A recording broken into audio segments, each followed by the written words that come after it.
कोटा का बृजराज भवन पैलेस जो आज से 200 साल पुराना है और अब होटल की तरह यूज किया जा रहा है। लेकिन कहते हैं ये पैलेस दिखने में जितना सुंदर है उतनी ही इसकी भयानक बैक स्टोरी है। तो उसी स्टोरी को हम आज की वीडियो में जानेंगे, लेकिन उसको जानने से पहले हेलो गाइज, मेरा नाम है अविनाश कुमार और आप देख रहे हो हॉरर स्टोरीज।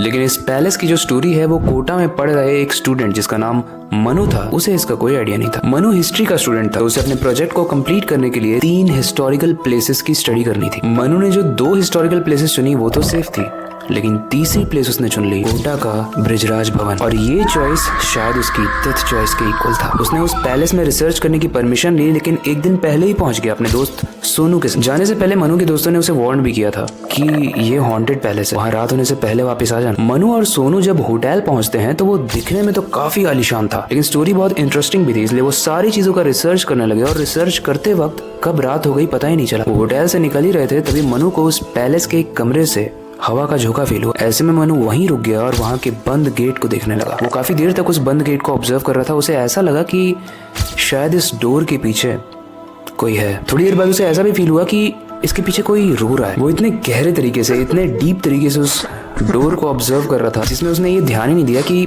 पीछे सोनू नहीं है। उसने मुड़ के देखा तो पीछे सोनू नहीं था, लेकिन आगे जो बंद दरवाजा था उसके पीछे से रोने की जो आवाज थी वो तेज होने लगी। ऐसे में मनु बहुत घबरा गया और वो तेज आवाज लगाकर अपने दोस्त सोनू को चिल्ला रहा था, बहुत जोर से चिल्ला रहा था। पूरा पैलेस गूंज रहा था उसकी आवाज से, लेकिन शायद सोनू को ये आवाज सुनाई नहीं दे रही थी। वहाँ वो सोनू को तेज आवाज में चिल्ला रहा है और यहाँ दरवाजे के पीछे की रोने की आवाज भी तेज होती जा रही है। और आवाज का एग्जैक्ट एक्सप्लेनेशन बताऊं तो कुछ इस प्रकार की थी, मानो कोई इंसान दर्द से कह रहा हो। मनु धीरे धीरे उस गेट के पास गया जिसके पीछे से रोने की आवाज आ रही थी, और जैसे ही उसने उस गेट पर कान लगाया उसे रोने की आवाज आना बंद हो गई। स्ट्रेंज, उस गेट पर लॉक लगा हुआ था। मनु क्यूरियोसिटी से भरा हुआ था कि इसके अंदर क्या है, तो वो विंडो से झांकता है, बट उस रूम में कोई भी नहीं था। डिसअपॉइंट होने के बाद मनु वहां से वापस जाने लगा, और जैसे ही वो वापस जा रहा है उसे पीछे से डोर के खुलने की आवाज आती है। मनु को कुछ समझ में नहीं आया कि अभी तो ये डोर लॉक्ड था, ये अपने आप कैसे खुल गया। मनु थोड़ा सा घबराया हुआ था, लेकिन वो काफी हिम्मत करके उस रूम के अंदर गया और वो देखता है कि एक रोटेटिंग चेयर पर एक बहुत ही हट्टा कट्टा इंसान बैठा हुआ है। लेकिन स्ट्रेंज बात ये थी कि उसने ब्रिटिश आर्मी की यूनिफॉर्म पहनी हुई है। उसका पीठ मनु की तरफ था। मनु ने पूछा क्या हुआ, तो उस आदमी ने कोई जवाब नहीं दिया इसका। मनु धीरे धीरे करके उस आदमी के पास गया, क्योंकि उसके अंदर बहुत क्यूरियोसिटी हो गई थी कि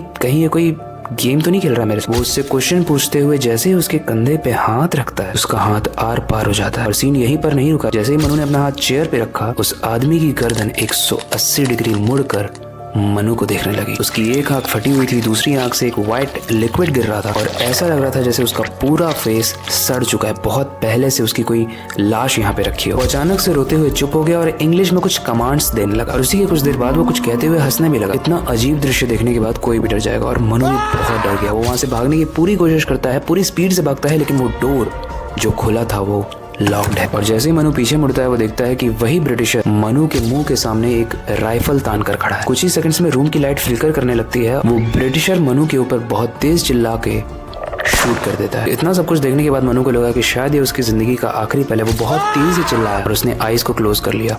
जैसे ही उसने आईज ओपन की उसने देखा कि सोनू उसके सामने बैठा है, और आसपास देखा तो वो उस गेट के बाहर बैठा हुआ था। जब उसने सोनू को अपनी स्टोरी बताई तो सोनू ने बताया कि तुम पिछले 15 मिनट से उस गेट को घूरे जा रहे थे। 15 मिनट के बाद तुम बहुत तेज से चिल्लाए और बस बेहोश हो गए। मनु को ये समझ में नहीं आया कि उसने जो भी अभी एक्सपीरियंस किया वो एक गोस्ट एक्सपीरियंस था या फिर एक इल्यूजन था। इल्यूजन या गोस्ट, कमेंट करके आप मुझे अपना राय बता सकते हो। स्टोरी आपको कैसे लगी, इससे रिलेटेड कोई भी फीडबैक हो आप कमेंट सेक्शन में जरूर बताना, क्योंकि वो बताने के लिए ही होता है। नेक्स्ट एपिसोड की एक्साइटमेंट को दिखाते हुए कमेंट जरूर करना नेक्स्ट एपिसोड। और स्टोरी को एंड करने से पहले मैं बस यही बोलना चाहूंगा, अपनी क्यूरियोसिटी को डाई मत होने देना, नई चीजें सीखते रहना, अपने बेड के नीचे और खिड़की के बाहर जरूर देख लेना। मिलते हैं अगली वीडियो में।